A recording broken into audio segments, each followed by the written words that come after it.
আমি বিজেপিতে ছিলাম, বিজেপিতে আছি, এখনো কখনো কোনো দলেও জয়েনও করিনি। হঠাৎ আওয়াজ উঠে গেল মুকুল রায় নিখোঁজ, পাওয়া যাচ্ছে না। রাজ্য রাজনীতিতে আবার চর্চা শুরু হলো মুকুল রায়কে নিয়ে। কে এই মুকুল রায়? রাজ্যের মানুষের অজানা কিছু নেই। একটা জিনিস পরিষ্কার, বিজেপি করলেই যে তৃণমূলে যাওয়া যায়, আবার তৃণমূল করলে বিজেপিতেও ফিরে আসা যায়। একেবারে রাস্তা পরিষ্কার হয়ে থাকে তৃণমূল আর বিজেপি লিডারদের মধ্যে। তৃণমূল আর বিজেপির বিধায়ক এবং এমপি এমএলএদের বোঝাই মুশকিল, কখন বিজেপি তো কখন তৃণমূলে, আবার কখন তৃণমূলে তো আবার কখন বিজেপিতে। সেই রাস্তা পরিষ্কার হয়ে যাচ্ছে। বারবার একই চিত্র উঠে আসছে। কে এই মুকুল রায়? মুকুল রায় ছিলেন তৃণমূলের একজন heavy weight leader. Mukul Roy ছাড়া একসময় তৃণমূল যেন চলবেই না। সেই মুকুল রায় চলে গেলেন বিজেপিতে, এবং বিজেপিতে যাওয়ার পরেই তৃণমূলের মেরুদণ্ড ভেঙে দেওয়ার মতো একাধিক লিডার, নেতা, মন্ত্রী, বিধায়ক থেকে সবাইকে নিয়ে প্রায় চলে গেছিলেন বিজেপিতে। আবার দীর্ঘদিন বিজেপিকে শক্তিশালী করার পর আবার তিনি ফিরে এসেছেন তৃণমূলে। তাকে সদল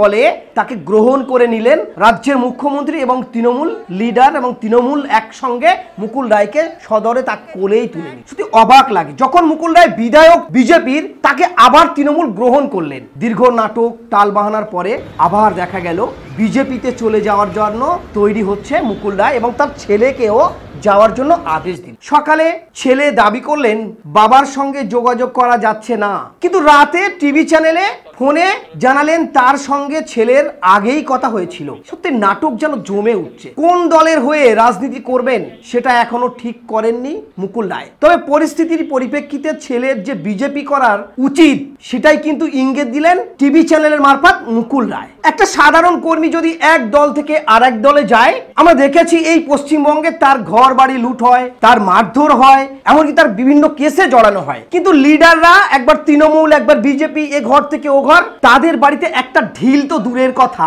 কেউ টুবাক্যও করে না। মিডিয়া সেটাকে চর্চিত অর্থাৎ চর্চা করতে থাকে। কৃষ্ণনগর উত্তরের বিধায়ক মুকুল রায়, তাকে নিয়ে নাটকীয় ঘটনা প্রহার চলল দিনভর। তবে বিধানসভা ভোটের পরে বিজেপি ছেড়ে তৃণমূল কংগ্রেসে যোগ দেওয়ায় মুকুল ফের বিজেপি যাবেন তেমনই ইঙ্গিত পাওয়া যাচ্ছে। মুকুল রায়ের কথাতেই সেই জল্পনা ভেসেই থাকলো, কারণ তিনি দিল্লি থেকে মঙ্গলবার রাতে মুকুল নিজেই বলেছেন শরীর ভালো ছিল না বলে কিছুদিন পুরো মাত্রায় রাজনীতি করতে পারেনি। এখন শরীর সুস্থই আছে।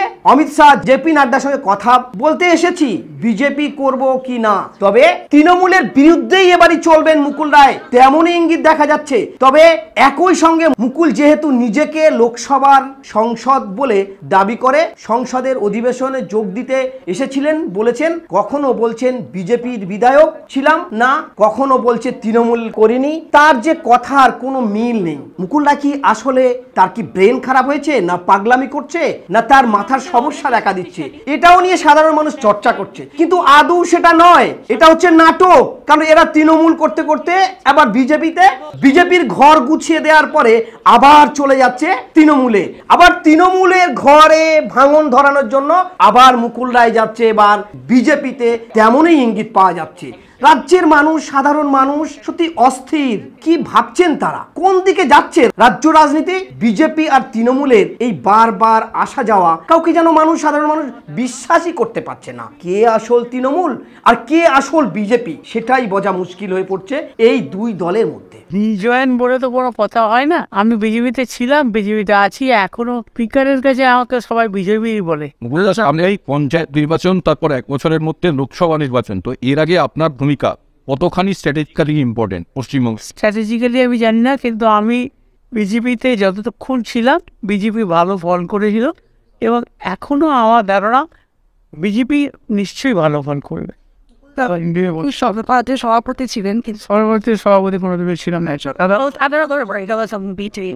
পরবর্তীকালে আপনি তৃণমূল ভবনে গিয়ে অভিষেক বন্দ্যোপাধ্যায়, মমতা বন্দ্যোপাধ্যায় উপস্থিতিতে তৃণমূলে যোগ দিয়েছিলেন। না, যোগ দিইনি। আমি ওদের সাথে কথাবার্তা বলেছিলাম, ওরা আজকে অফার করেছিল আসার জন্য, আমার সাথে যোগও আমাকে আমি দিইনি, এবং আমি কখনো কোনো দলেও জয়েনও করিনি।